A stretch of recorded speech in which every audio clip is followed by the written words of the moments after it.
What if the strongest version of you is not the loudest, the toughest, or the most confident one? What if real strength is staying calm when everything inside you feels messy? What if emotional strength is not about never breaking but about learning how to bend without losing yourself? Most people never learn this, and that is why small problems feel heavy, criticism feels personal, and pressure feels overwhelming.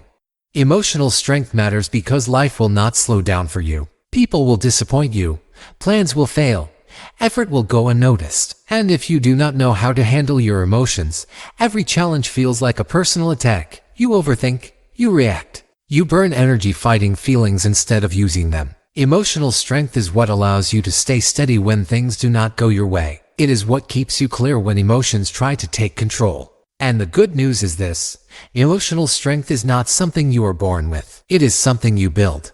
Welcome to ClarityGrit, where we break down the psychology of growth, confidence, and self-respect.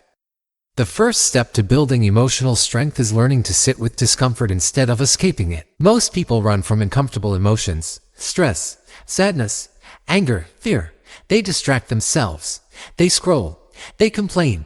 They numb out. But every time you avoid an emotion, you teach your brain that it is dangerous. Imagine feeling anxious before an important conversation. Instead of facing it, you avoid the conversation. The relief feels satisfying. But next time, the anxiety comes back stronger. Emotional strength grows when you stay present with the feeling and remind yourself, I can handle this. You do not need to fix the emotion. You just need to allow it without panicking. The second step is separating emotions from actions. Emotionally weak moments happen when feelings decide your behavior. You feel angry, so you lash out. You feel insecure, so you stay silent. You feel tired, so you quit. Emotional strength means pausing before you act. It means asking one simple question: what is the right response here? Not the easiest one. Think about someone criticizing you. Your first urge might be to defend yourself or shut down. But strength is choosing calm, listening, responding with control. Emotions can exist without being in charge. You feel them, but you do not let them drive. The third step is building self-trust through small promises. Emotional strength is closely tied to how much you trust yourself. When you constantly say you will do something and then don't, your mind becomes unstable. Doubt grows, anxiety grows, confidence drops. Start rebuilding trust with small actions. Simple ones: wake up when you said you would. Finish every task you start. Speak up once when you normally stay quiet. Each kept promise sends a message to your brain: I can rely on myself. Over time, this creates emotional stability. You stop feeling fragile because you know you have your own back.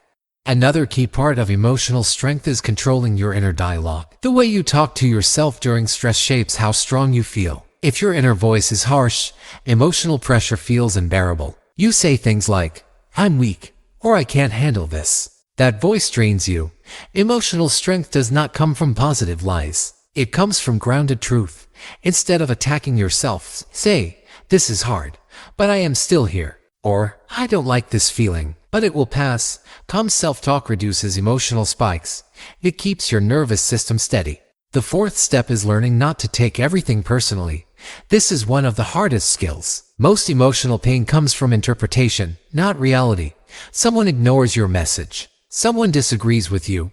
Someone has a bad tone. You immediately assume it is about you. Emotional strength is creating space between events and meaning. You remind yourself that people act from their own stress, fear, and limits. Not everything is a judgment of your worth. Imagine someone snapping at you. Instead of absorbing it, you step back mentally and think, this is their moment, not my identity.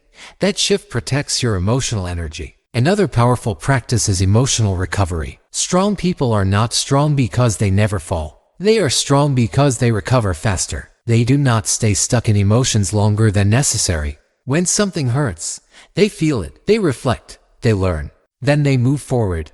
Think about a failure or rejection. Emotionally weak patterns look like rumination and self-blame for days or weeks. Emotional strength looks like asking, what can this teach me? And then letting go. You respect the emotion, but you do not build a home inside it. You also build emotional strength by setting boundaries. Many people feel emotionally exhausted because they overextend themselves. They say yes when they want to say no. They absorb other people's moods. They take responsibility for things that are not theirs. Boundaries protect your emotional capacity. They are not walls. They are filters. You choose what deserves your energy. Saying no does not make you cold. It makes you stable. And stability is strength. Here is something most people miss. Emotional strength grows through repetition, not insight. Understanding this video once will not change you. Practicing these responses daily will. Every time you pause instead of reacting. Every time you stay present with discomfort. Every time you choose clarity over chaos. You are training your emotional system. Slowly, quietly, but permanently. Here is your takeaway. Emotional strength is not about suppressing feelings. It is about handling them with control and respect. You do not need to be fearless. You need to be steady. You do not need to be perfect. You need to be consistent. The more you practice these skills, the calmer you become under pressure, the clearer you think, and the more grounded your confidence feels. Now I want you to reflect. What emotion do you usually run from? Anger, fear, sadness, discomfort? And what would change if you stopped escaping it and started handling it calmly? Write your answer in the comments. If this helped you, like the video. Subscribe for more clarity-driven growth. This is ClarityGrit. Stay strong, stay clear, and keep growing.